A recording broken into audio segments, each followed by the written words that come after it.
نبی آخر الزمان جناب محمد صلی اللہ علیہ وآلہ وسلم کا دنیا میں تشریف لانا ہی ان کے واحد ہونے کا ثبوت تھا۔ جن کی آمد سے پہلے ہی آنے کے چرچے ہوں اور تشریف آوری کے بعد معجزات ہوں تو وہ کیوں کر عظیم نہ ہوں گے۔ بہار کا موسم تھا، صبح سوموار کے دن غالباً 9 یا 12 ربیع الاول کو ان کی پیدائش ہوئی۔ یہ عام الفیل تھا، یعنی وہ سال جب خدا تعالیٰ نے اپنے گھر کی حفاظت کے لیے ابابیل بھیجے جو کنکر پھینکتے اور وہ ایسے گرتے کہ سر کو چیرتے ہوئے جسم میں داخل ہوتے اور ہاتھی میں سے گزر کر زمین پر گرتے۔ اس سال تمام گھروں میں اولاد نرینہ پیدا ہوئی۔ کون جانتا تھا کہ ان کی آمد سے دنیا کا رنگ ہی بدل جائے گا۔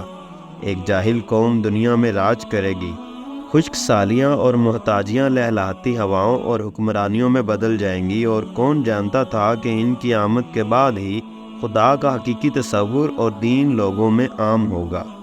یہی محمد ہیں جن کو عربی، اجمی، انگریز، کالے، سرخ تمام لوگ بلا امتیاز رنگ و نسل مؤثر ترین شخصیت مانتے ہیں۔ مائیکل ہارٹ نے اپنی کتاب میں تحریر شدہ 100 مؤثر ترین شخصیات میں سے پہلا درجہ محمد صلی اللہ علیہ وآلہ وسلم کو دیا، اور جارج برنارڈ شاہ جو ایک عظیم لکھاری تھے اپنے انٹرویو میں کہا کہ اگر آج محمد زندہ ہوتے تو دنیا کے تمام مسائل حل کر سکتے تھے۔ آپ کا نسب مطہر تمام دنیا سے زیادہ شریف اور پاک ہے۔ تمام کفار مکہ بھی اس بات سے انکار نہ کر سکتے تھے۔ والد ماجد کی طرف سے آپ کا نسب یہ ہے: محمد بن عبداللہ بن عبد المطلب بن ہاشم بن عبد مناف بن قصی بن کلاب بن مرہ بن کعب بن لوی بن غالب بن مرہ بن مالک بن نضر بن کنانہ بن خزیمہ بن مدرکہ بن الیاس بن مضر بن نزار بن عدنان۔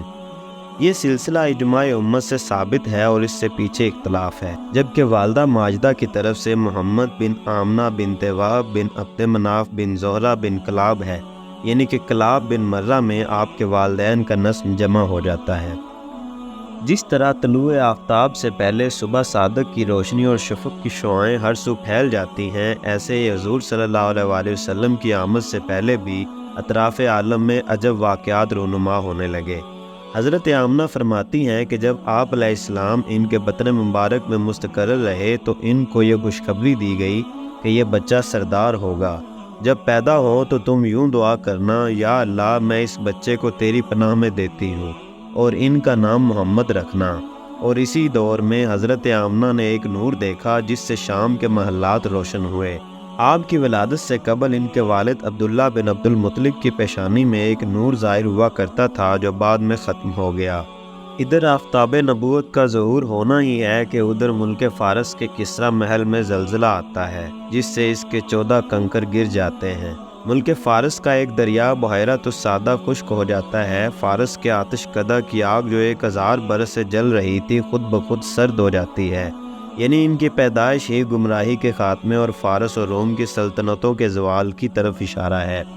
صحیح احادیث کے مطابق ولادت محمد کے وقت حضرت آمنہ کے بطن سے ایک ایسا نور ظاہر ہوا جس سے مشرق و مغرب روشن ہو گئے، اور کچھ روایات کے مطابق جب آپ زمین پر جلوہ افروز ہوئے تو ہاتھوں پر سہارا دیے ہوئے تھے، انہوں نے خاک کی مٹھی بھری اور آسمان کی طرف دیکھا۔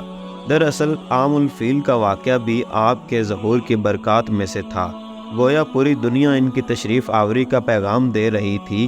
کعبہ کے بت خود بخود گر پڑے اور ایک دن اور رات اسی حالت میں رہے۔